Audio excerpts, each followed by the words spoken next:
And do you know what is the crime committed by this man?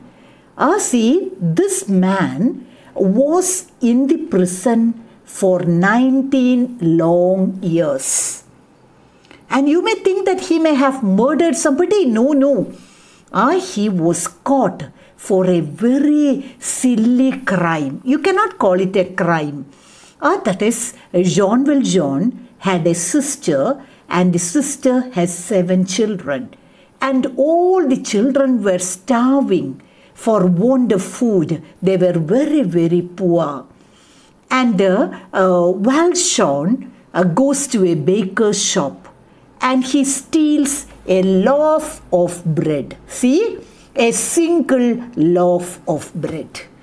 And for that, the baker complained, and poor Jean Valjean was put in the prison.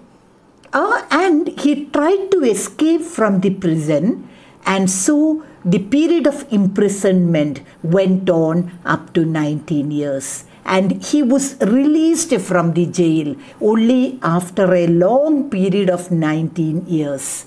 And see, what was the crime committed by this poor young man? He was caught for stealing a loaf of bread, and that too to be given to the starving children of his sister. And so, when after spending so many years in the prison, Jean Valjean, he became frustrated, disappointed, he becomes angry with the world around, and his total attitude has changed. And by presenting the story of Jean Valjean, Victor Hugo presents before the society the need for compassion, the need for empathetic understanding. And that story is referred here by Usha Yesudasan to bring out her point. And so, that is, you will get a short summary of Les Miserables, where you will see the story of Jean Valjean. And so, here, using the story of Jean Valjean, Usha Yesudasan juxtaposes both the concepts, which are the concepts justice and mercy, to expose the fault lines between them, and tries to show that clinging blindly to justice might tantamount to being merciless, and showing mercy might unsettle our conventionally received ideas of justice. That is, what is the point that is brought out by bringing before us the story of Jean Valjean? That is, sometimes when you follow the rule to the letter, when you cling on to justice, rules and regulations, you cannot be merciful. And when you are showing mercy, sometimes you have to ignore rules, regulations, and the so-called justice. That is the point that is presented in the story. And here the author, before going to the text, one or two important points I wish to mention here. That is, what is the value that Usha Yesudasan is presenting through this short essay. You understood that it is about justice and mercy, the opposed concepts, and then sometimes you cannot you cannot show justice. That is because you can when you show justice, you may be merciless, and in order to show mercy to your fellow brethren, you have to ignore the already conceived notions of justice. And so that is the sum and substance of the text. And then before going to the story of Jean Valjean, and again before going to the text, I will discuss the important points that Usha tries to present through this short essay.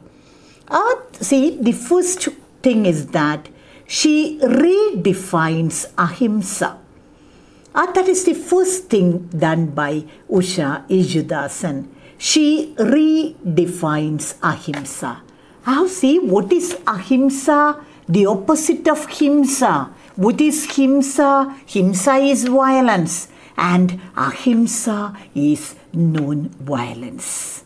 Isn't it? You know that ahimsa or non-violence is a great principle which was upheld by the father of our nation, Mahatma Gandhi, then Martin Luther King, and great men like them.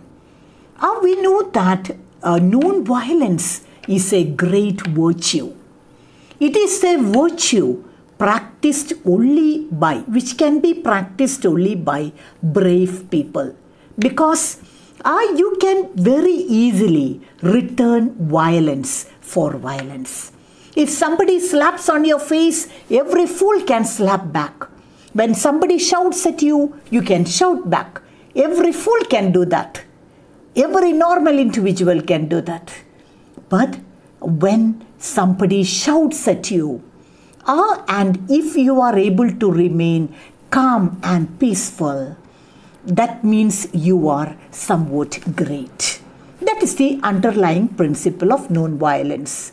And Gandhiji himself has said that only if you are a person of immense willpower, you will be able to practice non-violence. Don't think that non-violence is a virtue practiced by the coward. No, a coward cannot practice non-violence.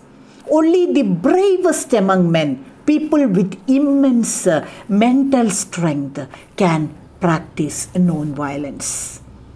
And Usha Ijedasan accepts it. And then she goes a bit forward. A little more she adds to that.